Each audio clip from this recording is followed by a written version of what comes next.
তিন সময় সন্তানকে একা ছেড়ে দেবেন না, কঠিন বিপদে পড়তে পারে।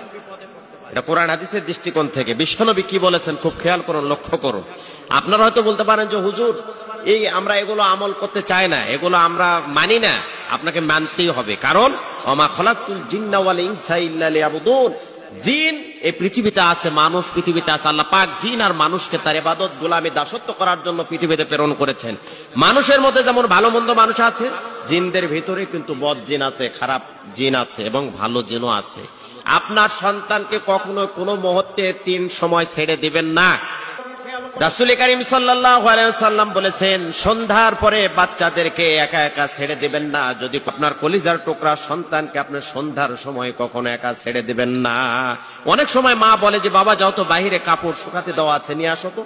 কলিজার টুকরা ছোট্ট সন্তান দৌড় দিয়ে যে সেটা নিয়ে আসে, সেটা জঙ্গলের সাইডে হতে পারে, বাড়ির পাশে হতে পারে, পুকুর পাড়ে হতে পারে, বাঁশের ঝাড়ে হতে পারে। আপনার বাড়ি এমন একটা জায়গায় আপনি পাঠায় দিলেন কলিজার টুকরা সন্তানকে, তারপর থেকে আসার পর আপনার সন্তান দেখা গেল সুস্থ সন্তান অসুস্থ হয়ে পড়েছে। এই জন্য মা বাবাকে অ্যালার্ট হতে হবে, সাবধান হতে হবে, সিনসিয়ার হতে হবে যে কলিজার টুকরা সন্তানদেরকে কখনো কোনো মুহূর্তে এই সময় সন্ধ্যার সময়টা খুব ফলো করে রাখবেন যে কখনোই আপনার সন্তানকে বাইরে পাঠাবেন না, তাহলে কঠিন বিপদে পড়তে পারেন। এমন দুই নম্বরে হলো গভীর রাতে বাইরে ঘোরাফেরা করতে বিশ্বনবী নিষেধ করেছেন।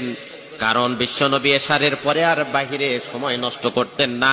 এশার সালাত আদায় করে দোয়া পড়ে, যেগুলো শিডিউল আছে, নিয়ম আছে, সে অনুযায়ী দোয়া দুরূদ পড়ে বিশ্বনবী ঘুমাতে চলে যেতেন, ঘুমের বিছানায় চলে যেতেন। কিন্তু আজকে আমাদের একটা বদ অভ্যাস হচ্ছে, আমরা রাতের বেলা বেশি বেশি ঘোরার অভ্যাসে পরিণত হয়ে গেছে। অভ্যস্ত আমরা বাইরে বেশি বেশি ঘোরাফেরা করি, রাতের বেলা ফজরের আগ দিয়ে এসে ঘুমিয়ে পড়ি, আর না হলে সারা রাত মোবাইল চাপি, বিভিন্ন ছবি, এরপরে বিভিন্ন কার্টুন, বিভিন্ন নাটক, এগুলো দেখতে দেখতে দেখা যায় ফজরের আজান হয়ে যায়। কিন্তু এটা বিশ্বনবীর চরিত্র ছিল না, বিশ্বনবীর শিডিউলের মধ্যে এটা ছিল না।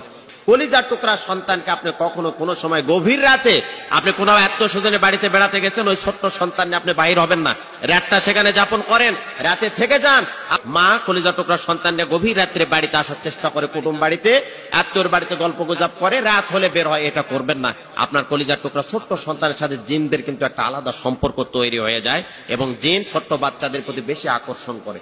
এই জন্য কলিজার টুকরা সন্তানকে কখনোই গভীর রাত্রে ছেড়ে দিবেন না এবং আমরাও গভীর রাত্রে বাহিরে চলাফেরা করার চেষ্টা করব না।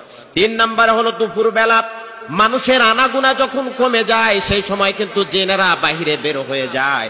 জিনেদের উত্তাপ কিন্তু ওই সময় বেশি হয়ে যায়, জিনদের বিচরণ। মানুষ যখন কম, সন্ধ্যার সময় মানুষ সবাই বাসায় আসতে চায়, ওই সময় জিন বের হয়, হঠাৎ করে কাউকে পেলে অ্যাটাক করে।